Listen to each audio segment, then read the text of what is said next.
ఈ రోజు తెల్లవారుజామున మంత్రాలయ నియోజకవర్గం చిలకలడోను దగ్గర జరిగిన ఘోర ప్రమాదం నిజంగా దిగ్భ్రాంతికి గురి చేసింది. గత కొన్ని రోజులుగా మనం చూస్తున్నాము, కొన్ని నెలలుగా ఇది మంత్రాలయంకి వెళ్ళే దాంట్లో ఇది రెండవ యాక్సిడెంట్ నాకు తెలిసి. ఈ 2 నెలల లోపలనే అక్కడ తప్పకుండా కొన్ని రోడ్స్ వైడనింగ్ కానివ్వండి, అలాగే ఇలాంటి యాక్సిడెంట్స్ జరిగినప్పుడు కూడా మనకి ట్రామా కేర్ అనేవి కూడా యూనిట్స్ ఉంటే కనీసం దగ్గరలో ఉన్న హాస్పిటల్స్కి వాటికి తీసుకుని వెళ్ళగలిగితే తప్పకుండా కొంతమందినైనా సేవ్ చేసుకునే దానికి అవకాశం ఉండేది. ప్రతి ఒక్కరిని కూడా తొందరగా మనం కర్నూలు దాకా తీసుకురావాలి అంటే కూడా చాలా సమయం పడుతుంది. బట్ నిజంగా ఇది చాలా చాలా దురదృష్టకరం.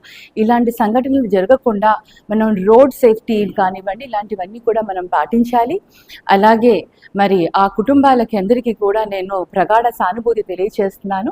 ప్రభుత్వాలు కూడా దీనిపైన ఇలాంటి యాక్సిడెంట్స్ జరగకుండా ప్రికాషన్స్ తీసుకునే దానికి ఎటువంటి చర్యలు తీసుకుంటే ఇటువంటి యాక్సిడెంట్స్ని మనం నివారించగలుగుతామో ఆ విధంగా మనం ఆలోచించి ముందుకు తీసుకుని వెళ్లాల్సిందిగా గవర్నమెంట్కి కూడా నేను ఒకసారి మళ్ళీ తెలియజేస్తున్నాను.